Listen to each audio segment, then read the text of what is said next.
പൊന്മാൻ എന്ന ചിത്രത്തിൻ്റെ ഏറ്റവും പ്രധാനപ്പെട്ട പ്രിവ്യൂ റിപ്പോർട്ടാണ് ഇന്നൊരു വീഡിയോ ഭാഗത്ത്. വീഡിയോയിൽ കൊനുമ്പ് വീഡിയോ ലൈക്ക് ചെയ്യുക, ചാനൽ സബ്സ്ക്രൈബ് ചെയ്യാൻ വേണ്ടി ശ്രമിക്കുക. ബേസിൽ ജോസഫ്, സജിൻ ഗോപു, ലിജുമോൾ ജോസ് എന്നൊക്കെ പ്രധാന കഥാപാത്രങ്ങളായിട്ട് നാളെ ജനുവരി 30 തിയേറ്ററുകളിൽ എത്താൻ പോകുന്ന ചിത്രമാണ് പൊന്മാൻ. ഏവരുമേറെ ആകാംക്ഷയോടെയാണ് പൊന്മാൻ എന്ന ചിത്രത്തിൻ്റെ ഓരോ അപ്ഡേഷനും അറിയാൻ വേണ്ടി ഏറെ ആകാംക്ഷയോടെ കാത്തിരിക്കുന്നത്. ചിത്രത്തിൻ്റെ ഒഫീഷ്യൽ ട്രെയിലറിനൊക്കെ മികച്ചൊരു അഭിപ്രായം തന്നെ സ്വന്തമാക്കാൻ വേണ്ടി സാധിച്ചിട്ടുണ്ടായിരുന്നു. ഫൈനലി ചിത്രത്തിൻ്റെ ആദ്യ പ്രിവ്യൂ റിപ്പോർട്ടൊക്കെ പുറത്തു വന്നിരിക്കുകയാണ്. പൊന്മാൻ എന്ന ചിത്രത്തിന് UA സർട്ടിഫിക്കറ്റാണ് ലഭിച്ചിട്ടുള്ളത്. ഇപ്പോൾ കിട്ടുന്ന അപ്ഡേഷൻ പ്രകാരം ചിത്രം ഒരു മികച്ച ഫാമിലി ത്രില്ലർ ചിത്രമാണെന്നും ചിത്രത്തിൽ നമുക്ക് ബേസിൽ ജോസഫിൻ്റെ നല്ല മികച്ച അഭിനയം തന്നെ കാണാൻ വേണ്ടി സാധിക്കുന്ന റിപ്പോർട്ടുകൾ സൂചിപ്പിക്കുകയാണ്. എന്തായാലും പൊന്മാൻ എന്ന ചിത്രത്തിൻ്റെ കൂടുതൽ അപ്ഡേഷൻ അറിയാൻ വേണ്ടി നമുക്ക് കാത്തിരിക്കാം.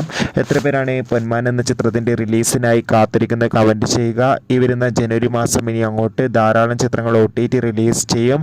നമ്മുടെ ചാനൽ ഭാഗം പരിശോധിച്ചാൽ ആ വീഡിയോയ്ക്ക് നിങ്ങൾക്ക് കാണാൻ വേണ്ടി സാധിക്കും. Bye bye.